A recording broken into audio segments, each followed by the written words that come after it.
أعوذ بالله من الشيطان الرجيم. بسم الله الرحمن الرحيم.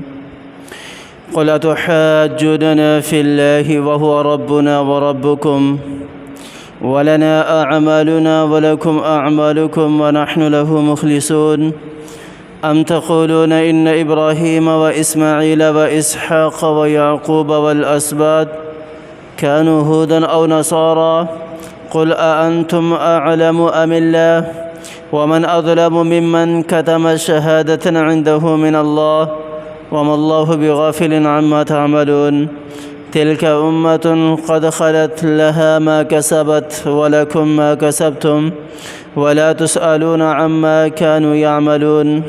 صدق الله العظيم. اللہ تعالیٰ نے ان آیات کے اندر ایک حجت کو بتایا ہے کہ ہر ایک کے لیے اس کے اعمال ہیں، اور اس کے بعد پھر اللہ تعالیٰ نے انبیاء علیہم السلام کا ذکر کیا، اور پھر ایک خاص قسم کی گواہی کو ذکر کیا کہ اس گواہی کو چھپانا تمہارے لیے کتنا برا ہے، اور تم اس گواہی کو چھپاتے ہو اور اللہ کو غافل سمجھتے ہو، اس کا تذکرہ ہے۔ پھر یہ جو امت ہے پہلے گزر چکی ہیں، آخر میں اللہ تعالیٰ نے اس کا ذکر کیا۔ آیا ان کے بارے میں ہم سے پوچھا جائے گا یا نہیں پوچھا جائے گا، اس کا بھی اللہ تعالیٰ نے ان آیات کے اندر ذکر کر دیا ہے۔ سب سے پہلے میرے اللہ نے ذکر کیا قُلْ أَتُحَاجُونَنَا فِي اللَّهِ وَهُوَ رَبُّنَا وَرَبُّكُمْ۔ اے محمد عربی صلی اللہ علیہ وسلم، ان یہودیوں سے عیسائیوں سے کہو کہ تم اس کے بعد بھی حجت کیے جاتے ہو، حالانکہ ہمارا اور تمہارا رب ایک اللہ ہی ہے۔ ہمارے لیے ہمارے اعمال ہیں، تمہارے لیے تمہارے اعمال ہیں، اور ہم تو اپنے رب کے لیے خالص ہیں، اپنے رب کے ساتھ مخلص ہیں، اسی پر ایمان لانے والے ہیں۔ لیکن میں بتاتا چلوں وَلَنَا أَعْمَالُنَا وَلَكُمْ أَعْمَالُكُمْ، اس کے اندر تہدید ہے، ڈرانا مقصود ہے۔ اس کا مطلب یہ ہرگز نہیں ہے کہ دعوت کا کام ہی چھوڑ دینا چاہیے، کہ یہودیوں کے لیے تو ان کے اعمال ہیں اور ہمارے لیے ہمارے اعمال ہیں، دعوت کا کام نہیں چھوڑنا۔ آپ صلی اللہ علیہ وسلم نے 13 سال مکہ کے اندر دعوت کا کام کیا، لوگوں کو دعوت دی، کتنی تکلیفیں آپ صلی اللہ علیہ وسلم کو پہنچائی گئیں، کتنے درد سہے، کتنے دکھ سہے، لیکن کبھی بھی آقا دو جہاں حضرت محمد مصطفیٰ صلی اللہ علیہ وسلم نے دعوت اللہ کا کام نہیں چھوڑا، بلکہ قرآن تو کیا کہتا ہے قُلْ هَٰذِهِ سَبِيلِي أَدْعُو إِلَى اللَّهِ أَنَا وَمَنِ اتَّبَعَنِي۔ اے محمد عربی صلی اللہ علیہ وسلم، ان کو بتا دو کہ یہی میرا راستہ ہے۔ قُلْ هَٰذِهِ سَبِيلِي أَدْعُو إِلَى اللَّهِ، میں لوگوں کو اللہ کی طرف بلاتا ہوں، اور جو میری اتباع کرنے والے ہیں وہ بھی اللہ کی طرف بلانے والے ہیں۔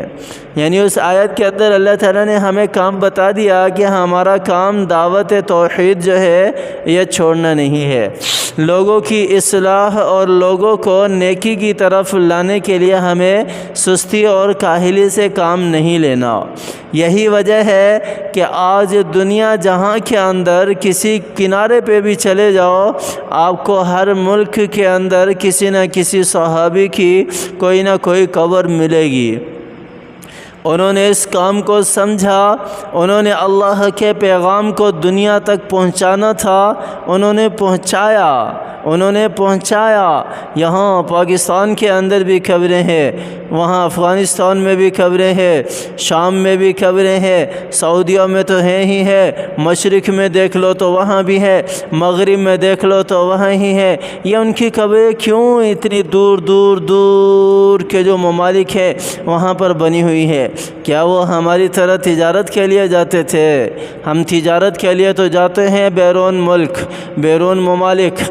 عرب ممالک کے اندر، اسی طرح یورپ کے ممالک میں، اور 16 سال وہاں لگاتے ہیں، لیکن کبھی ہم دین کے لیے گئے ہیں؟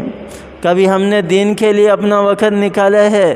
نہیں نکالا۔ صحابہ کرام نے تو اس کو اپنا اوڑھنا بھی بنایا، اپنا بچھونا بھی بنایا، اور وہ مخلص تھے اپنے اس کام کے ساتھ۔ ام تقولون ان ابراہیم و اسماعیل، اب یہودیوں کو کہا جا رہا ہے کیا تم کہتے ہو کہ حضرت یعقوب علیہ السلام، حضرت اسحاق، حضرت ابراہیم، حضرت اسماعیل علیہ السلام وہ یہودی تھے یا عیسائی تھے؟ اللہ تعالیٰ فرما رہے قل انتم اعلم ام اللہ، کیا تمہیں زیادہ علم ہے یا اللہ کے پاس علم ہے؟ پچھلی آیت کے اندر بھی تحدید ہے، ڈرانا مقصود ہے کہ چھوڑ دو غلط کام، چھوڑ دو، تمہیں اللہ کی طرف بلایا جا رہا ہے، اللہ کی طرف آ جاؤ۔ ہاں اگرچہ اعمال کا حساب کتاب اللہ ہی کے ہاں ہے، ہر بندے نے اپنا ہی اعمال کا حساب کتاب دینا ہے، اس میں بھی کوئی شک نہیں ہے، لیکن دوسری طرف دعوت توحید کا کام بھی نہیں چھوڑنا۔ اب یہاں پر بھی اللہ تعالیٰ نے تحدید ذکر کی ہے، قل انتم اعلم ام اللہ، کیا تم اللہ سے زیادہ علم رکھنے والے ہو؟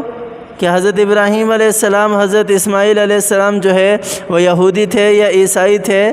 بلکہ اللہ تعالیٰ کو زیادہ علم ہے، اللہ تعالیٰ بہتر جاننے والے ہیں۔ وَمَنْ أَظْلَمُ مِمَّنْ كَتَمَ شَهَادَةً عِنْدَهُ مِنَ اللَّهِ، اور پھر اللہ تعالیٰ کہہ رہے ہیں کہ اس سے بڑھ کر ظالم کون ہو سکتا ہے، جو اللہ تعالیٰ نے تمہیں ساری چیزیں بتائی ہیں اور آپ صلی اللہ علیہ وسلم کا بھی بتایا ہے، قرآن کا بھی بتایا ہے، اس کے باوجود تم اس سے گواہی کو کیا کرتے ہو؟ چھپاتے ہو۔ وَمَا اللَّهُ بِغَافِلٍ عَمَّا تَعْمَلُونَ، اور تم سمجھتے ہو کہ اللہ تعالیٰ کی ذات غافل ہے، ہم جو کچھ بھی کر رہے ہیں اللہ کی ذات اس سے واقف نہیں ہے؟ ایسا نہیں ہے، بلکہ اللہ کی ذات ان سارے کے سارے اعمال سے واقف ہے۔ اللہ تعالیٰ کو ہر چیز کا پتہ ہے، ہر چیز کا علم ہے۔ پہلے جو امتیں گزری ہیں، تلک امۃ قد خلت لها ما کسبت ولکم ما کسبتم، وہ تو گزر گئی، ان کے لیے وہی ہے جو کچھ انہوں نے دنیا کے اندر کیا، جس طرح کے اعمال کیے اسی طرح کی سزا اور جزا ان کو ملے گی۔ ولکم ما کسبتم، لیکن اب تو تمہیں دعوت توحید دی جا رہی ہے، اب تو تمہیں اللہ کی طرف بلایا جا رہا ہے، تم تو آنے والے بنو اللہ کی طرف۔ چھوڑ دو پہلی امتوں کو، ان کا حساب کتاب اب آخرت میں ہے، اللہ تعالیٰ نے وہ گزر گئی، ختم ہو گئی، اب وہ تم حاضر ہو اس وقت دنیا میں، تمہیں اللہ کی طرف بلایا جا رہا ہے۔ وَلَكُمْ مَا كَسَبْتُمْ، تم جو کچھ بھی کرو گے وہ تمہارے نامہ اعمال میں لکھا جائے گا، تمہیں کل قیامت والے دن اس کا حساب کتاب دینا ہوگا۔ وَلَا تُسْأَلُونَ عَمَّا كَانُوا يَعْمَلُونَ، ان کے بارے میں تم سے سوال نہیں ہوگا، تم سے نہیں پوچھا جائے گا کہ وہ یہودی تھے یا عیسائی تھے۔ تم بتاؤ کہ تم نے اللہ کی کتاب پر کتنا عمل کیا، تم بتاؤ کہ تم نے اللہ کے احکامات کو کتنا پورا کیا، تم بتاؤ کہ تم نے نبی سے محبت کرنے کا دعویٰ تو کیا، لیکن اس محبت پر کتنا کھرے اترے ہو، کتنی میرے نبی کی سیرت کو اپنایا، کتنے میرے نبی کی تعلیمات کو اپنایا۔ آئیں قرآن کو سمجھ کر اللہ کے احکامات کو پورا کرنے والے بنے، آپ صلی اللہ علیہ وسلم کی تعلیمات کو اپنانے والے بنے، آپ صلی اللہ علیہ وسلم سے سچی محبت کرنے والے بنے۔ اللہ تعالیٰ مجھے بھی اور آپ کو بھی سمجھ عطا فرمائے۔ دعائیں کیا کریں بھی اپنے لیے، اپنے پیاروں کے لیے بھی، اللہ تعالیٰ مجھے بھی اور میرے پیاروں کو بھی صحت یابی والی زندگی دے، عافیت والی زندگی دے، ایمان والی زندگی دے۔ اللہ تعالیٰ ہمارے پیاروں کو ہر قسم کے شر اور آفات سے محفوظ رکھے، ہمیں بھی محفوظ رکھے۔ آمین ثم آمین۔ وآخر دعوانا ان الحمد للہ رب العالمین۔